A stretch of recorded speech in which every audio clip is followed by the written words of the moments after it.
फ्रेशर्सकडे असे कोणते स्किल्स असले पाहिजेत जेणेकरून त्यांना आय-टीमध्ये पटकन जॉब मिळू शकतो? एवढी मोठी आय-टी इंडस्ट्री ही 1-2 टेक्नॉलॉजीवरती चालत नाही. त्याच्यामध्ये वेगळे मल्टिपल टेक्नॉलॉजीज असतात हाय लेव्हलवरती, ज्याच्यावरती आपण काम करत असतो. पास आउट स्टुडंट्सनी नक्की करिअरला कधी स्टार्ट केलं पाहिजे की चांगल्या पॅकेजचीच अपेक्षा केली पाहिजे? जर तुम्ही फायनल इयरला आहात ना, आयुष्यातल्या इतक्या क्रिटिकल फेजमध्ये तुम्ही आहात, की आता एआयचा यूज इतका वाढलाय, मग याच्यामुळे अपॉर्च्युनिटीज क्रिएट होत आहेत की कमी होत आहेत? तुमची आयडेंटिटी कशाने बनणार आहे? तर ती करिअरने बनणार आहे. सो त्याच्यावरती वर्क करा. कुठलंही जॉब पोर्टल जगामध्ये फ्रेशरसाठी बनलेलंच नाहीये.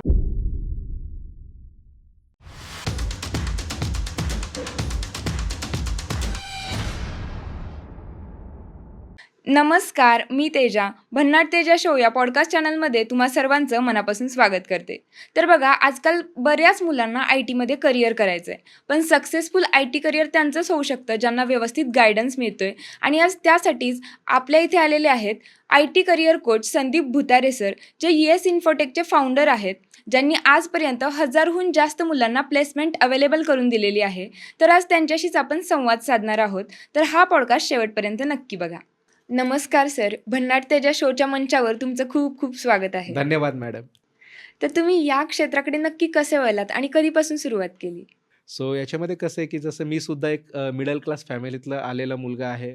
माझं मराठी शाळेतच शिक्षण झालं आणि मुद्दा असा व्हायचा, की ठीक आहे. त्याच्यानंतर जेव्हा माझं कॉर्पोरेट करिअर चालू झालं Accentureमध्ये कॉलेजमधून, तिथं जवळपास 8-10 वर्षाचा जॉब झाल्यावर जेव्हा मला इंटरव्ह्यू घ्यायची अपॉर्च्युनिटी मिळाली, इंटरव्ह्यू पॅनलमध्ये काही संधी मला जेव्हा मिळाल्या, तेव्हा खास करून आता पुण्यामध्येच माझा जॉब होता. त्याच्यामुळे जिथे मी इंटरव्ह्यू घ्यायचो शक्यतो महाराष्ट्रामध्येच आपले सगळे ते स्टुडंट्स जे असायचे त्यांचं कॅम्पससाठी वगैरे इंटरव्ह्यूला मला जायची संधी मिळायची. आणि तिथं मला हे ऑब्झर्व्ह झालं, की आपली जी मराठी मुलं आहेत, जे मराठी फ्रेशर स्टुडंट्स आहेत, ते खरंच खूप मेहनती आहेत, जिद्दीसुद्धा आहेत. मुलं असतील, मुली असतील सगळे. पण काही पर्टिक्युलर असे स्किल्स आहेत, जे नसल्यामुळे काही-काही ठिकाणी मजबुरीने मला त्यांना रिजेक्ट करायला लागायचं किंवा मला दिसायचं, की अरे यार, याच्यामध्ये हे जर थोडेसे स्किल्स असते ना, तर हा नक्की सिलेक्ट झाला असता आणि हा चांगलं करिअर करू शकतो. पण ऑफकोर्स काही कंपनीचे सुद्धा बंधनं असतात, काही स्ट्रक्चर असतं. त्याच्यामुळे जेव्हा मला हा प्रॉब्लेम्स आपल्या बऱ्याच साऱ्या विद्यार्थ्यांमध्ये, स्टुडंट्समध्ये दिसायला लागला, की ते वेल एज्युकेटेड आहेत, ग्रॅज्युएशन पासआउट झालेले, मेहनती आहेत, जिद्दी आहेत. पण काही पर्टिक्युलर स्किल सेटची फक्त जोड असणं गरजेचं आहे. आणि हा गॅप जेव्हा मला दिसायला लागला, तेव्हा एका लिमिटला मी हाच विचार केला, की चला हा जर खूप साऱ्या स्टुडंट्सचा प्रॉब्लेम आहे, तर मग आपणच याच्यावरती का सोल्युशन देऊ नये. आणि मग त्यावेळेस जे काही Accentureचं जे लोकांना ज्याचं अट्रॅक्शन असतं, की 10 वर्षात एवढं-एवढं हं. एक 25-30 लाखाचं पॅकेज होतं, ते सोडून एका छोट्याशा जागेत आम्ही याची सुरुवात केली आणि आज महाराष्ट्रातील सर्व विद्यार्थ्यांच्या, त्यांच्या पालकांच्या चांगल्या रिस्पॉन्समुळे एका एका चांगल्या लेव्हलला आम्ही आज काम करत आहोत. सो आत्ताच तुम्ही स्किल सेट्सबद्दल बोललात, तर फ्रेशर्सकडे असे कोणते स्किल्स असले पाहिजेत जेणेकरून त्यांना आय-टीमध्ये पटकन जॉब मिळू शकतो? मॅडम, आय-टी फील्ड हे फक्त 2 स्किल्सचा खेळ आहे. फ्रेशरसाठी तर टेक्निकल स्किल आणि दुसरं कम्युनिकेशन स्किल. आणि हेच जर 2 स्किल कुठल्याही फ्रेशरकडे असतील, तर त्याला चांगला आय-टी जॉब तर मिळणारच आहे आणि चांगलं पॅकेजसुद्धा मिळणार आहे. या 2च स्किल्सवरती भरपूर चांगली मेहनत घेणं खरंच गरजेचं आहे. आता टेक्निकल स्किल्समध्ये नक्की काय येतं? तसं मॅडम, टेक्निकल तुम्ही म्हणता, तर आय-टी ही खूप मोठी फील्ड आहे. तर काही अशी नावं आहेत, की जे काही आपले विद्यार्थी मित्र आता असतील, त्यांचे पालक असतील, जे हा पॉडकास्ट पाहतायत, तर डेटा सायन्स वगैरे अशी जी मोठी-मोठी नावं आहेत या फील्डमधली, ती आपण ऐकलेली आहेत. पण एवढी मोठी आय-टी इंडस्ट्री ही 1-2 टेक्नॉलॉजीवरती चालत नाही. त्याच्यामध्ये वेगळे मल्टिपल टेक्नॉलॉजीज असतात हाय लेव्हलवरती, ज्याच्यावरती आपण काम करत असतो किंवा इंडस्ट्रीमध्ये काम चालतं. त्याच्यामुळे आणि असं होत नाही, की एकच स्टुडंट सगळ्याच टेक्नॉलॉजीवरती काम करतोय किंवा सगळ्याच गोष्टींवरती काम करतोय. तर मग एखाद्या पर्टिक्युलर फील्डमध्ये त्या स्टुडंटने मास्टर असणं हे एक्सपेक्टेड असतं. बरोबर. ते त्याने केलंच पाहिजे. आणि त्या ज्या पर्टिक्युलर टेक्नॉलॉजीमध्ये तो काम करण्यासाठी स्वतःचा करियर ट्रॅक निवडतोय किंवा फील्ड निवडतोय, त्याच्यामधले मी म्हणतो, की एक्सलंट नाही, पण ॲटलीस्ट अबोव्ह ॲव्हरेज लेव्हलचे तरी टेक्निकल स्किल त्याच्याकडे असलेच पाहिजे.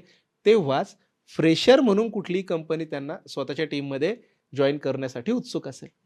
आता एखाद्याला आय-टीमध्ये जॉब मिळवायचा आहे, तर त्याने स्टार्टिंग कधी केली पाहिजे? याचा सिंपल आन्सर आहे, आय-टीमध्ये जॉब मिळवण्यासाठी कमीत कमी आपलं ग्रॅज्युएशन कंप्लीट असणं मॅन्डेटरी आहे किंवा कुठल्याही चांगल्या फील्डमध्ये. सो जेव्हा तो स्टुडंट त्याच्या ग्रॅज्युएशनला आहे, लेट्स से की तो BCA, BCS ऑर इंजिनिअरिंग किंवा रिलेटेड फील्डला आहे. सो त्याने त्याची सुरुवात ही त्याच्या फर्स्ट इयरपासूनच केली पाहिजे. मग बऱ्याच मुलांना असं वाटतं, की सर जॉब तर मला 3-4 वर्षांनी मिळणार आहे. तेव्हा मी पास आउट होणार आहे. मग आत्ताच कशाला सुरुवात करायची? तर याचं साधं लॉजिक आहे. आपण विचार करूया, की 3 वर्षाची डिग्री आहे किंवा 4 वर्षाची डिग्री आहे. तर फर्स्ट इयरला त्या टेक्नॉलॉजीचे फक्त बेसिक, मी म्हणतच नाही, की खूप एक्सलंट लेव्हलला आपल्याला फर्स्ट इयरला जायचं आहे. फर्स्ट इयरला फक्त बेसिक गोष्टींना आपण चांगला वेळ देणे आणि ते थरो बेसिक गोष्टी क्लिअर करणे, ही सिंपल गोष्ट. सेकंड इयरला आल्यावर आपण काय करायचं आहे, की सेकंड इयरला आपण त्या ज्या टेक्नॉलॉजीमध्ये आपल्याला करिअर करायचं आहे, त्याच्यातल्या एक स्टेप पुढच्या ज्या ॲडव्हान्स गोष्टी आहेत, त्याच्यावरती आपण वर्क करणं चालू करायचं. हा झाला सेकंड इयरचा एक हाय लेव्हल प्लॅन. आणि थर्ड इयरला आपल्याला समजा 3 वर्षाची डिग्री असेल, जसं BCA, BCS आहे किंवा इव्हन 4 वर्षाची डिग्री आहे, BE और BTech इंजिनिअरिंग वगैरे. तर आपल्याला थर्ड इयरला प्रोजेक्ट्स हे असतातच. ओके. इंजिनिअरिंगच्या पण थर्ड इयरला, फायनल इयरला प्रोजेक्ट असतात बरोबर. आणि आपल्या BCA, BCSच्या पण किंवा नॉर्मल 3 इयरच्या डिग्रीला पण प्रोजेक्ट्स असतात. मग थर्ड इयरला पूर्णपणे आपला प्रोजेक्टच त्या फील्डमधला निवडायचा आहे. आणि ह्या जर गोष्टींचा स्टेप बाय स्टेप सिक्वेन्स जर आपण फॉलो करत गेलो, तर आपली प्रोफाईल कॉलेजला असतानाच त्या टेक्नॉलॉजीमध्ये खूप उत्तम डेव्हलप होते आणि त्या सगळ्याचा कलेक्टिव्ह इम्पॅक्ट पडतो आपल्या इंटरव्ह्यूमध्ये. आणि ओके. मग आपल्याला एक बेस्ट जी कुठली अपॉर्च्युनिटी आपण इंटरव्ह्यूला जाणार आहे, तिथं आपल्याला आपलं सिलेक्शन पण लवकर होतं आणि स्टेप बाय स्टेप बिल्ड झालेली प्रोफाईल पाहून कंपनीसुद्धा सगळ्या कॅन्डिडेट्सच्या अगोदर आपल्याला प्रेफरन्स तिथे देते आणि पॅकेजही चांगलं मिळतं. पण असं होतं ना, की म्हणजे काही मुलांना माहीत नसतं. फर्स्ट इयरमध्ये असताना माहीत नाही, की पुढे मला काय करायचंय. मग त्यांची सुरुवातच लेट होते, म्हणजे एकदम फायनल इयरमध्ये गेल्यावर वगैरे. मग तिथून पुढे त्यांनी किती वेळ दिला पाहिजे आणि नंतर जॉब कधी एक्सपेक्ट करायचा? आता जसं तुम्ही म्हणतात, की काही-काही मुलांना याचा अवेअरनेस नाही किंवा माहिती नाही. हं. सो जर तुम्ही फायनल इयरला आहात, जे कुठले आपले विद्यार्थी मित्र आहेत, त्यांचे पालक हा पॉडकास्ट पाहतात. जर तुम्ही फायनल इयरला आहात ना, आयुष्यातल्या इतक्या क्रिटिकल फेजमध्ये तुम्ही आहात. कारण जर तुम्हाला फायनल इयर झाल्यानंतर काही महिन्यांमध्ये तुम्ही ग्रॅज्युएशन पास आउट झाल्यानंतर जॉब नाही लागला, तर एक सुशिक्षित बेरोजगार म्हणून म्हणजे नाही का, मी येस. म्हणतो चुकीच्या नाही म्हणत, पण असं त्या स्टुडंटकडे पाहिलं जातं, की जसं की त्याने काहीतरी गुन्हा केलाय. हां. ओके. सो जर फायनल इयरला आहे, आजकाल बऱ्याच कॉलेजेसमध्ये फायनल इयरला विद्यार्थ्यांना लेक्चर्स वगैरे तितके कंपल्सरी नसतात. बरोबर. बऱ्याच कॉलेजमध्ये, प्रत्येकाचं नाही म्हणत आहे. सो मग त्या स्टुडंटने डेडिकेटेडली पूर्ण आणि पूर्ण वेळ आपला हा पर्टिक्युलर एका टेक्नॉलॉजीचं अपग्रेडेशन, सोबत आपलं कम्युनिकेशन स्किल इम्प्रूव्ह करणं आणि काही मिनी प्रोजेक्ट्स करणं, याला दिलाच पाहिजे. कारण त्याच बेसिसवरती त्यांचा इंटरव्ह्यू होणार आहे आणि समजा त्यांना इंटरव्ह्यूची अपॉर्च्युनिटी मिळाली, तर त्यांचं सिलेक्शन मात्र त्याच बेसिसवरती होणार आहे. ही पहिली गोष्ट. आणि जर चला आपण इमॅजिन करू, की एखादा स्टुडंट फायनल इयरला आहे, जसं तुम्ही म्हटलात. हं. आणि फायनल इयरमध्ये स्टुडंटने जर या गोष्टीची सुरुवात केली, तर त्याचं ग्रॅज्युएशन पासआउट झाल्यानंतर जास्तीत जास्त एक 4-1 महिन्याच्या आसपास किंवा त्याच्या आतमध्येच तो जॉब स्टुडंट एक्सपेक्ट करू शकतो. पण त्याच्यासाठी फायनल इयरमध्ये त्याने तेवढी उत्तम मेहनत घेतलेली असणं गरजेचं आहे. बट फायनल इयरमध्ये तर इंटर्नशिप्स वगैरे पण असतात. मग त्यांनी ते टाईम कसा मॅनेज करायचा? जर कुणाला इंटर्नशिप जर मिळतीये, तर ती सगळ्यात चांगली गोष्ट आहे. कारण आणि हे मी का म्हणतो, की इंटर्नशिप म्हणजे काय? एखाद्या कंपनीमध्ये त्या कंपनीचा एक रिअल टाईम एम्प्लॉयी सारखं रिअल टाईम एम्प्लॉयी बनून तुम्ही 9 to 6 किंवा एखाद्या त्या नॉर्मल टायमिंगमध्ये तुम्ही त्या कंपनीच्या रिअल टाईम प्रोजेक्टवरती काम करता. त्याचा आपल्याला स्टायपेंड अमाउंट पण कंपनीकडनं मिळते, ॲज वेल एज आपल्याला एक्सपिरियन्स लेटर पण मिळतं. आणि सगळ्यात महत्त्वाची गोष्ट म्हणजे आपण अजून कॉलेजमधनं पास आउट झालेलो नाहीये. येस. म्हणजे कॉलेजच्या एका म्हणतो ना, एका सुरक्षित छताखाली असतानाच जर हा एक्सपिरियन्स आपल्या प्रोफाईलमध्ये ॲड होतोय, तर त्याच्यानंतर जेव्हा आपण पास आउट होतो, त्यानंतर या एक्सपिरियन्सच्या बेसवरती, कारण internship is all about experience only. त्या इंटर्नशिपच्या एक्सपिरियन्सवरती डेफिनेटली आपल्याला त्याच्यापेक्षा बेटर चांगलं पॅकेज आणि चांगलं करिअर तिथे मिळतं. का? कारण नंतरची जी कंपनी ती पण हेच पाहते ना, की या स्टुडंटला जर कॉलेजला असतानाच एखाद्या कंपनीने इंटर्नशिप दिली आहे, स्टायपेंड येस. दिला, याने पूर्ण एम्प्लॉयी सारखं काम केलेलं आहे. 4 महिन्याची इंटर्नशिप असेल, 6 महिन्याची असेल, तर नक्कीच काहीतरी याच्याकडे चांगलं स्किल असेल म्हणून अगोदरच्या कंपनीने याला व्यवस्थित इंटर्नशिप दिलेली आहे. तर इंटरव्ह्यूवरचं हायर करताना निम्मं टेन्शन तर तिथेच निघून जातं, की हां, चला हा चांगला कॅन्डिडेट आहे. सो ह्याचा खूप उत्तम इम्पॅक्ट हा त्यांच्या जो एक त्यांचा मेन फुल टाईम जॉब असतो त्याच्यावरती पडतो पॉझिटिव्हली. आता माझी एक मैत्रीण आहे, जी जवळपास 1-1.5 वर्ष झालं पास आउट आहे. पण अजून ती म्हणजे जेवढे तिला एक्सपेक्ट आहेत, तेवढं चांगलं पॅकेज नाही मिळालेलं आहे, म्हणून तिने स्टार्टच नाही केलं. मग तुम्हाला काय वाटतं, की पास आउट स्टुडंट्सनी नक्की करिअरला कधी स्टार्ट केलं पाहिजे, की चांगल्या पॅकेजचीच अपेक्षा केली पाहिजे? याच्यामध्ये कसं आहे मॅडम, मराठीमध्ये एक उत्तम म्हण आहे, "खाईल तर तुपाशी, नाही तर उपाशी." उपाशी. आणि याच्यामध्ये हे तुपाशीच्या कॅटेगरीमध्ये कोणीच येत नाही, हे उपाशीच्याच येस. कॅटेगरीमध्ये येतं. थोडंसं परखडपणे मी बोलतोय. आता जो तुमचा प्रश्न आहे, की पासआउट झालेल्याने करिअरसाठी कधी सुरुवात करायची? अरे ऑलरेडी त्याच्याकडून लेट झालेला आहे. तो पासआउट झालाय म्हणजेच आत्तापर्यंत त्याचं करिअर चालू व्हायला हवं होतं. सो जर पासआउट झाल्यानंतर येणारा आयुष्यातला एकूण एक दिवस टेक्निकलदृष्ट्या, करिअरदृष्ट्या त्या स्टुडंटच्या प्रोफाईलमध्ये एक गॅप म्हणून ॲड होतो. सो जसं तुम्ही तुमच्या मैत्रिणीचं उदाहरण दिलंत. सो 1.5 वर्ष जर फक्त ती सुरुवातच नाही अजून केलेली तिने किंवा मला हवं तेवढं पॅकेज नाही मिळत आहे, हे जर तिने केलं. पण याचा एक रिव्हर्स सिनारिओ घेऊया, की समजा पासआउट झालं 3-4 महिन्यामध्ये एखादं मी म्हणतो, की average company with average package जर तिने जॉइन केलं असतं, तर आज तिचा कमीत कमी 1+ इयर्सचा एक्सपिरियन्स झाला असता. बरोबर आहे. आणि या मोमेंटला जे कोणी आपले सगळे मित्रमंडळी, परिवार हा पॉडकास्ट पाहतायत, त्यांनी फक्त हा पॉडकास्ट पाहता Google सर्च जरी केलं कुठल्याही टेक्नॉलॉजीमध्ये, बाकीचं जाऊ द्या, आपण पुण्याचंच उदाहरण घेऊ किंवा मुंबईचं घेऊया. 1+ इयर त्या टेक्नॉलॉजीला पॅकेज काय? तर कदाचित त्या तुमच्या मैत्रिणीच्या डोक्यात जेवढं पॅकेजची अपेक्षा असेल त्याच्यापेक्षा दुप्पट पॅकेज तिथे आहे. येस. का? कारण आय-टी इंडस्ट्रीमध्ये जी ग्रोथ मिळते ती एक्सपिरियन्समुळे मिळते. सो आपण सुरुवातच नाही केली, आपण एक्सपिरियन्स घ्यायलाच चालू नाही केलं, तर कसं होणार? जसं तुम्ही तुमच्या मैत्रिणीचं उदाहरण दिलं, तर एक 1.5-2 वर्षापूर्वीची गोष्ट आहे साधारण. 2 स्टुडंट होते माझ्याकडे, एकाच कॉलेजमधले होते आणि एकाचे आई-वडील शिक्षक होते. त्याच्यामुळे थोडंसं घरात एज्युकेशनला घेऊन वातावरण चांगलं होतं, टेक्निकल स्किल वगैरे चांगलं होतं किंवा अभ्यासाला घेऊन वातावरण चांगलं होतं. आणि दुसरा मी म्हणेल खरंच एक ॲव्हरेज स्टुडंट्स होता. दोघांनीही सेम टेक्नॉलॉजीमध्ये अपग्रेडेशन केलं. एकाच कॉलेजमधनं असल्यानं गावही दोघांचं एकच होतं. फक्त जो खूप टेक्निकली चांगला स्टुडंट होता आणि कम्युनिकेशन वाईजही चांगला होता, पण तो सतत फक्त पॅकेजला घेऊन चूझी राहायचा. नाही, नाही मला एवढंच मिळायला पाहिजे, मला तेवढंच मिळायला पाहिजे. म्हणून त्याने तुमच्या मैत्रिणीसारखी सुरुवातच नाही केली लवकर. पण हा जो दुसरा होता ना, त्याला माहीत होतं की माझा स्किल सेट आहे, पण तो ॲव्हरेज आहे.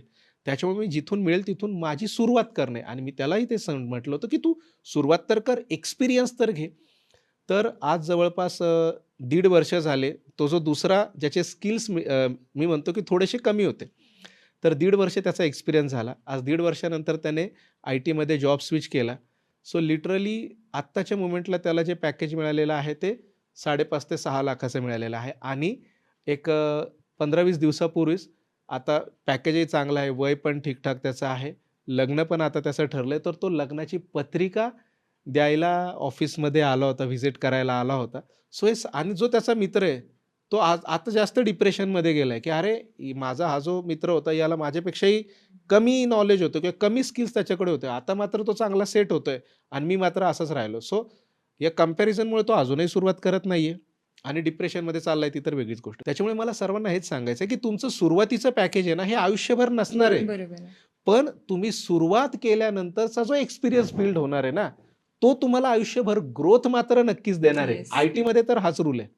त्याच्यामुळे सुरुवात करणं महत्त्वाचं आहे. आणखी एक आता कन्फ्युजन आहे मुलांच्या मनात, की आता एआयचा यूज इतका वाढलाय, मग याच्यामुळे अपॉर्च्युनिटीज क्रिएट होत आहेत की कमी होत आहेत? याच्यामध्ये कसं झालं मॅडम, साधारणपणे आता ही जी भीती जी तयार झालेली याचा एक मेन सोर्स त्यातल्या त्यात काय झालं, की इंडियन आय-टी इंडस्ट्रीमध्ये TCS जी कंपनी आहे, तिला असं म्हटलं जायचं हसत-खेळत, की नाही ही तर एक सरकारी कंपनी असल्यासारखंच आहे. तिथं तर कधीच कुणाला काढत नाही वगैरे, वगैरे.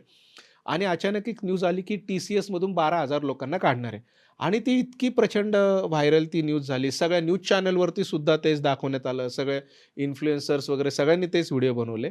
पण पण कुणी हे विचारच केला नाही, TCSचा आत्ताच्या मोमेंटला जो इंडियाचा हेड काउंट आहे, तो 5.5 ते 6 लाख आहे.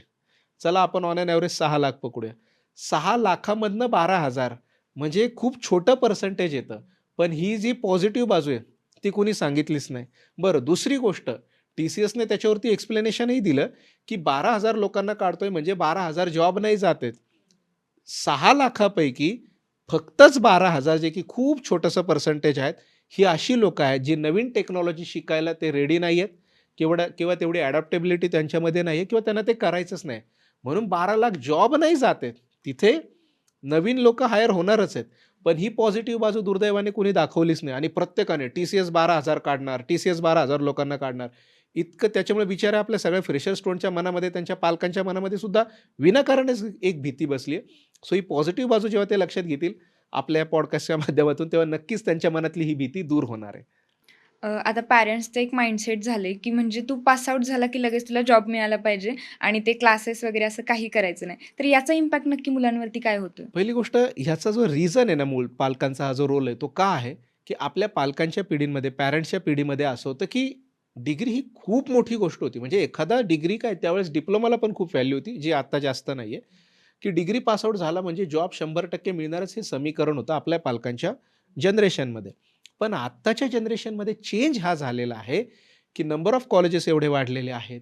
त्याच्यानंतर कॉम्पिटिशन एवढी झालेली आहे, की डिग्री हा एक एलिजिबिलिटी क्रायटेरिया बनून राहिला आहे. Degree is equal to 100% job हे समीकरण आत्ताच्या जगामध्ये तरी नाही आहे. आता 2026 मध्ये आपण बोलतोय. मग या ठिकाणी आपल्या महाराष्ट्रातील सगळ्या सुजाण पालकांना माझी नम्र विनंती आहे, की थोडीशी जी वेळ बदललेली आहे, काळ बदललेला आहे, त्याला अनुसरून थोडंसं चाला. आपल्या मुलांना सपोर्ट करा. जेणेकरून लवकरात लवकर ते पर्टिक्युलर एखाद्या टेक्नॉलॉजीमध्ये त्यांचं करियर चालू करू शकतील. सो हा त्याचा एक मूळ म्हणजे पालक तसं म्हणतात, तर असं नाही की ते काळजीपोटीच म्हणतात, पण त्याचं मूळ हे आहे. पण आत्ताच्या मोमेंटला डिग्री जर आहे, तर तो फक्त एलिजिबिलिटी क्रायटेरिया आहे. त्याच्यामुळे जर स्पेशलायझेशन नसेल, तर तुम्ही मास्टर नसाल कुठल्याही गोष्टीमध्ये, तर का कंपनी त्यांच्या मुलांना हायर करेल? साधी गोष्ट नाही. याचं उत्तर पालकांनी जर स्वतः अंतर्मुख होऊन केलं, तर मला वाटतं महाराष्ट्रातील सगळे सुजाण पालक हे त्यांच्या मुलांना, मुलींना सपोर्टच करणार आहेत. पण एका बाजूला हेही दिसून येते, की भरपूर कोर्सेस करून पण मुलांना जॉब नाहीत मिळत. मग ते कशामुळे होतं? पहिली गोष्ट म्हणजे भरपूर कोर्सेस करायचेच नसतात आय-टीमध्ये. हं. IT he highly specific field आहे. आय-टीमध्ये स्पेशलायझेशनला जास्त डिमांड आहे. याच्यामध्ये एक उदाहरण मी तुम्हाला सांगतो मॅडम. एक विद्यार्थिनी आणि तिचे पालक माझ्याकडे आले होते आणि मी म्हणेल की ते एकदम एक चांगल्या अप्पर मिडल क्लास फॅमिलीतले तरी ते होते. मग ते असं आहे की चला मुलगी मला म्हणते की पॅरेंट्सला मला हे शिकायचं आहे. 4-6 महिने ते शिकले. मग नाही, नाही त्याच्यानंतर आता ह्याची खूप जास्त बूम येते. लिटरली तिने 3 टेक्नॉलॉजीजचे कोर्सेस केले होते. 1.5 ते 2 वर्ष ती फक्त शिकतच होती. आणि एंड आउटपुट काय? तर 0. ना ह्याच्यात जॉब आहे, ना त्याच्यात आहे, ना त्याच्यात. मग मी त्यांना सुरुवातीला आल्या-आल्या हाच प्रश्न विचारला, की "तुम्हाला कुणी सांगितलं, की एवढं सगळं शिकायला लागतं?"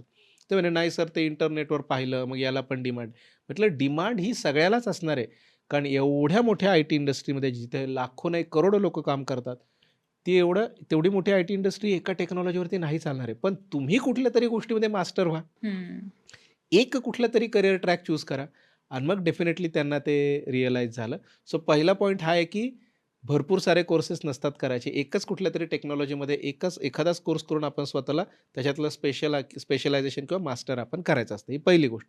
दुसरी गोष्ट आहे, की बऱ्याच ठिकाणी काय होतं, की मुलं फक्त कोर्सेस तर करतात, पण त्याची प्रॅक्टिसच करत नाहीत.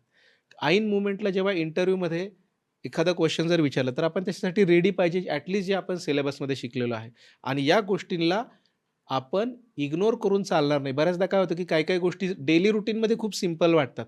पण इंटरव्ह्यूमध्ये बसलं एकतर इंटरव्ह्यूचं टेन्शन असतं.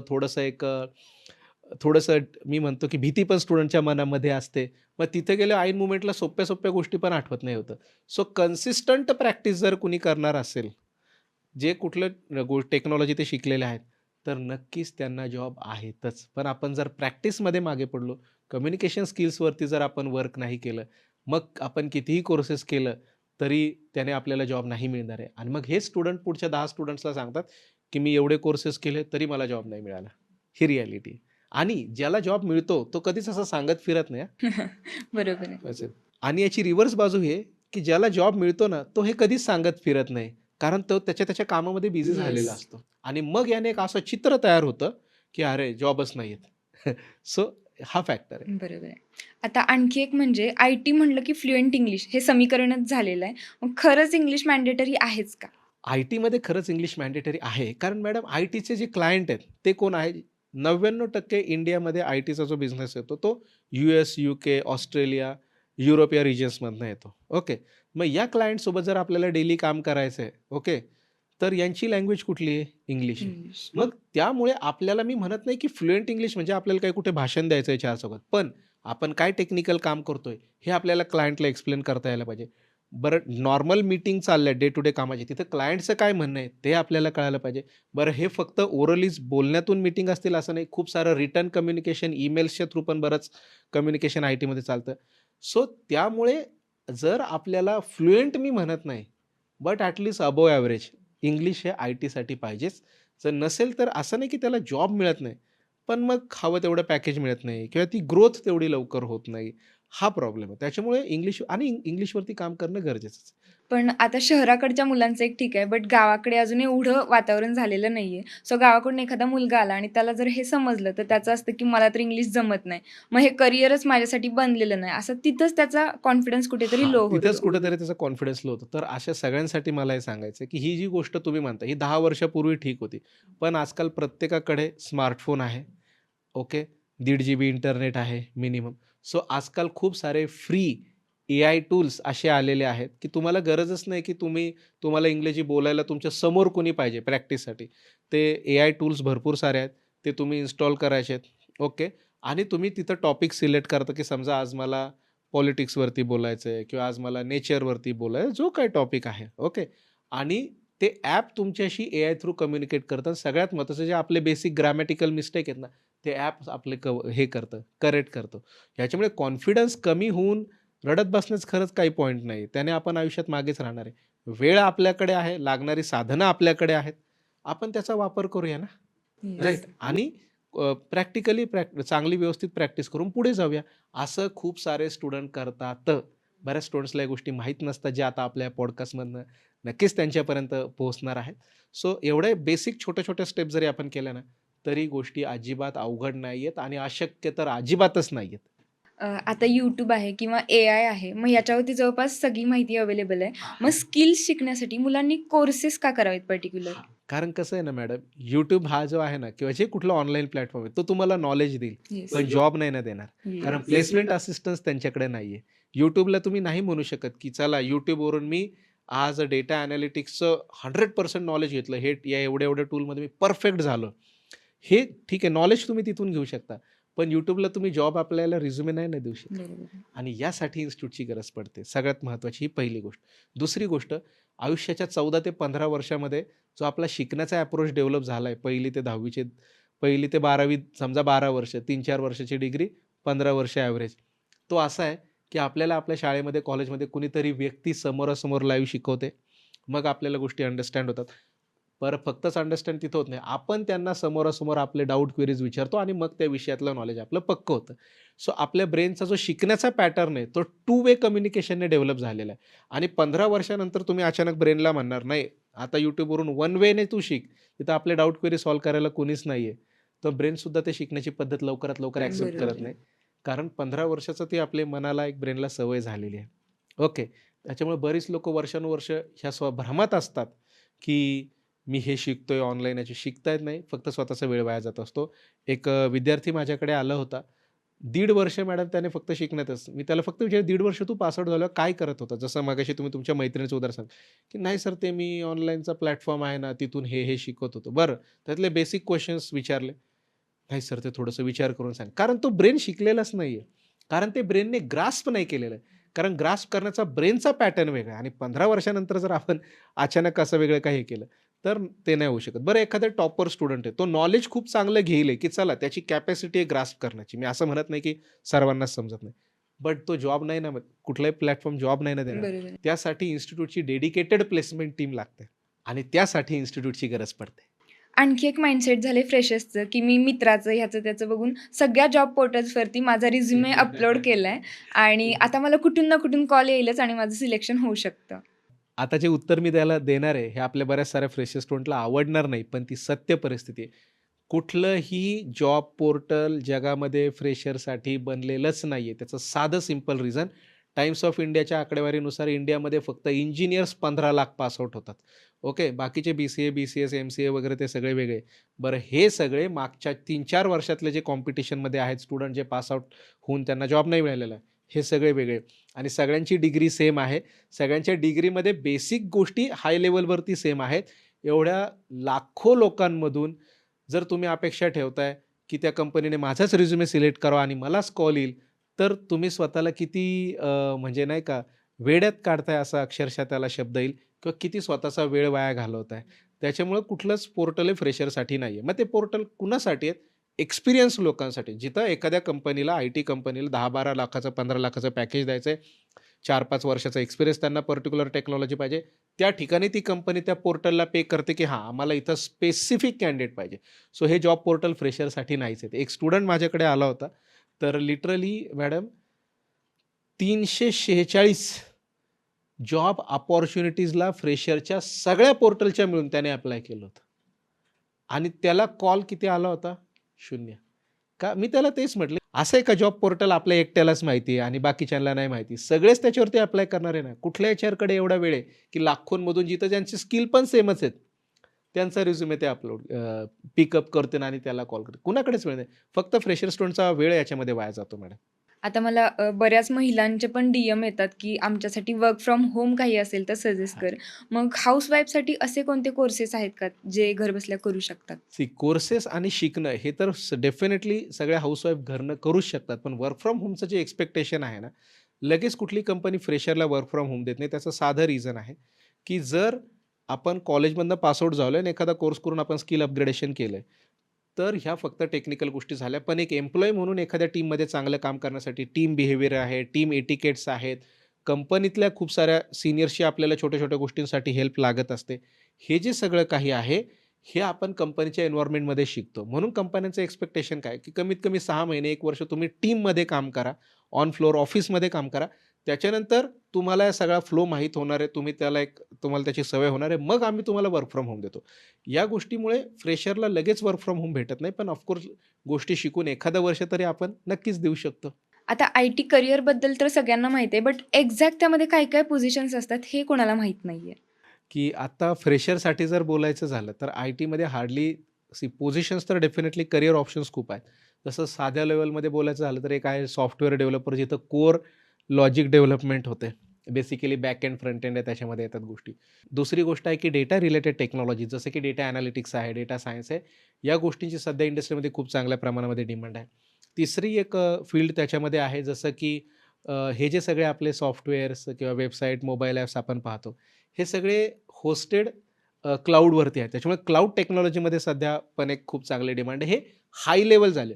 सॉफ्टवेअर टेस्टिंग आहे, जिथं जे काही सॉफ्टवेअर बनलेलं आहे, की त्या सॉफ्टवेअरचा एक बेसिक मॉड्यूल किंवा ज्याला एक आपण वर्किंग फ्लो म्हणतो, जो बनलेला आहे, तो खरंच करेक्टली वर्क होतोय का नाही, हे सॉफ्टवेअर टेस्ट करण्याचं काम त्याच्यामध्ये याचं सॉफ्टवेअर टेस्टिंग. हे हाय लेव्हल रोल झाले, जिथं डेफिनेटली फ्रेशर्स जाऊ शकतात.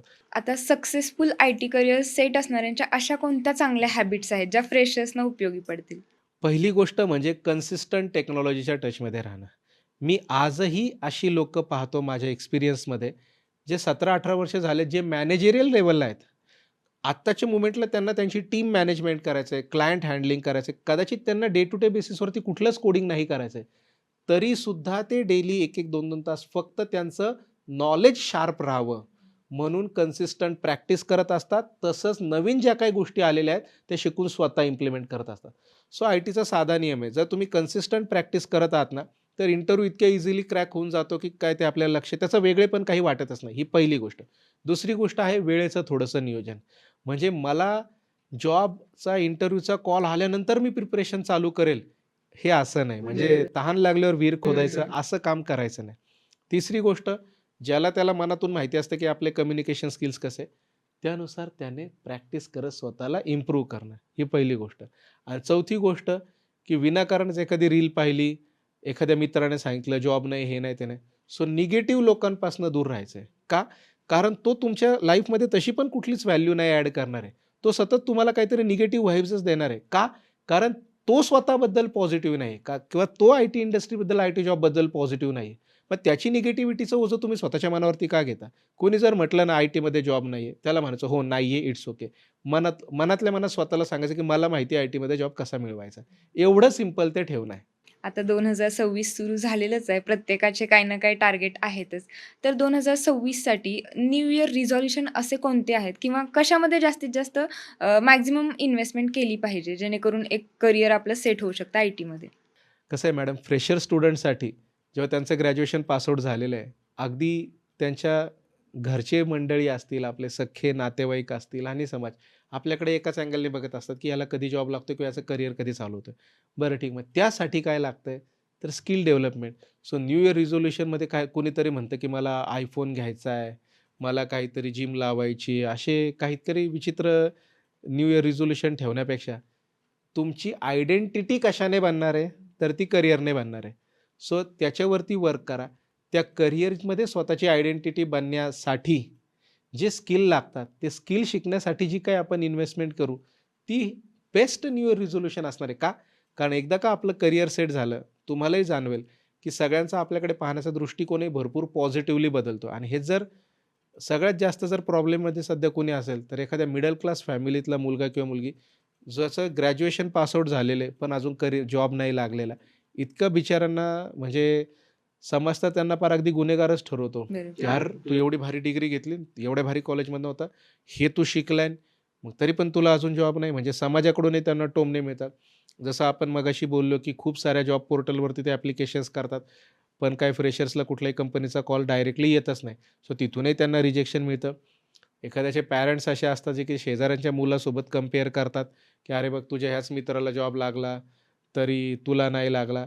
सो सगळीकडूनच त्याला टोमणे, निगेटिव्हिटी आणि रिजेक्शन्स आहेत. याच्यामध्ये ॲटलीस्ट त्याच्या स्वतःच्या पालकांनी तरी त्याला व्यवस्थित सपोर्ट करणे, त्या स्टुडंटने पण पॉझिटिव्ह राहणे. काय सांगून पॉझिटिव्ह राहणे, की स्वतःला एवढंच सांगायचं आहे, की ही माझ्या आयुष्यातली एक टेम्पररी फेज आहे.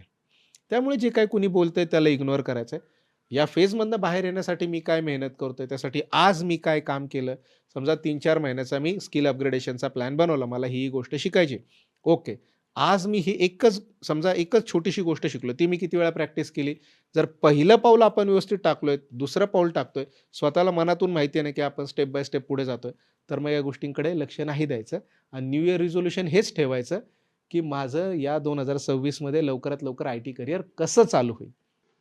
आता पालकांबद्दल तुम्ही बोललात म्हणून मला आठवलं, की पूर्वीच्या काळी पॅरेंट्सना मुलगा काय शिकतोय किंवा आता त्याचं करियर काय असणार काहीच माहीत नसायचं. फक्त बाबा हां, जातोय, काहीतरी काहीतरी करतोय. शिकतोय. पण आता पॅरेंट्स वेल एज्युकेटेड आहेत. त्यांना सगळ्या गोष्टी माहीत आहेत, की आपल्या मुलाचं करियर कुठे आहे. मग ते करियर चूज करण्यामध्ये पॅरेंट्सचा पण तेवढा हात आहे का? डेफिनेटली. पॅरेंटचा करियर चूज करण्यामध्ये किंवा टेक्नॉलॉजी चूज करण्यामध्ये कदाचित तेवढा हात नसेल. पण त्याचं करियर जे कुठली टेक्नॉलॉजी तो चूज करतोय, त्याच्यामध्ये वेळेत सुरू होण्यामध्ये तरी नक्की पॅरेंट्सचा हात आहे. कसा? मी नक्की सांगेल आपल्या पॅरेंट्सला, की बरेच पॅरेंट्स म्हणतात, की तो काय शिकतोय, समजा जावा शिकतोय, डेव्हलपमेंट शिकतोय, डेटा सायन्स, डेटा अनालिटिक्स काहीतरी आय-टीचं शिकतोय, मला माहीत नाही. मी फक्त त्याला फीसाठी पैसे दिलेले आहेत आणि हे करतोय बा 4-6 महिने काहीतरी करतोय. असं न करता त्या पॅरेंट्सने फक्त ॲटलीस्ट ते इन्स्टिट्यूटचा नंबर तरी घेऊ शकतात. एक 15-20 दिवसातनं एक फोन तरी इन्स्टिट्यूटला करू शकतात, की हां, माझा मुलगा मी त्याला या ठिकाणी याच्यासाठी पैसे दिलेत. तर तो व्यवस्थित क्लासला येतोय का? तो प्रॅक्टिस करतोय का? शक्य असेल तर एकदा येऊन इन्स्टिट्यूटमध्ये भेटा. त्याच्या ट्रेनर्सला भेटा, की तुम्ही जे काही शिकवताय हा व्यवस्थित समजून घेतोय का? बरं हा दांड्या तर मारत नाही ना, की आहे शिकायला पुण्यामध्ये वगैरे किंवा कुठे म्हणजे जातोय मॉलला फिरतोय किंवा मूव्ही पाहून येतोय असं तर नाही. एवढं जरी बेसिक एक वजन घरच्यांचं असलं, मी असं म्हणत नाही की प्रत्येक स्टुडंटच्या केसमध्ये ह्याची गरज पडते. तरी त्या स्टुडंटला पण याची जाणीव असते, की अरे यार आपल्या यशाची वाट आपले घरचे पण पाहतात. आपण अजिबातच कुठे वेळ वाया नाही घातला पाहिजे. सो पॅरेंट्सने फक्त असं म्हणून नाही चालणार आहे, की माझा मुलगा काहीतरी शिकतोय, आय-टीचा काहीतरी क्लास करतोय, मी त्यासाठी पैसे दिलेत नाही. त्याच्या पुढची पण तुमची जबाबदारी शक्य असेल तर फेस टू फेस येऊनच भेटा. समजा खूप दूर तुमचं गाव आहे किंवा एवढं येणं शक्य नाही. ॲटलीस्ट फोनवरती तरी तुम्ही 15-20 दिवसातनं एकदा प्रोग्रेस तर विचारूच शकता.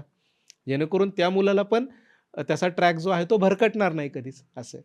आता बरेच जण वेगवेगळ्या ॲडव्हर्टाइजमेंट किंवा मित्राच्या सजेशनने ॲडमिशन घ्यायला जातात कोणत्या ना कोणत्या कोर्सला. मग एक्झॅक्ट चांगलं इन्स्टिट्यूशन कसं ओळखायचं? याच्यामध्ये कसं आहे मॅडम, कुठलीही चांगली आय-टी इन्स्टिट्यूट ओळखण्याचे 3-4 फिक्स पॉइंट्स आहेत. त्याच्यातलं सगळ्यात पहिलं, पॅरेंट्सने, स्टुडंट्सने हे नक्की पाहणे, की त्या इन्स्टिट्यूटचं जे कोणी owner, founder, director, main person जे कोणी आहे, त्यांना खरंच आय-टीचा गंध आहे का? त्यांना टेक्निकल नॉलेज आहे का? आय-टीमध्ये त्यांनी काम केलेलं आहे का? का? कारण IT he highly technical field आहे. टेक्नॉलॉजी ओरिएंटेड फील्ड आहे आणि जर स्वतःच मेन पर्सनच जर टेक्निकल फील्डचं नसेल, तर त्यांच्या इन्स्टिट्यूटमध्ये टेक्निकल वातावरण राहण्याची अपेक्षा ही जवळपास नाकेबरोबर असते. ही पहिली गोष्ट.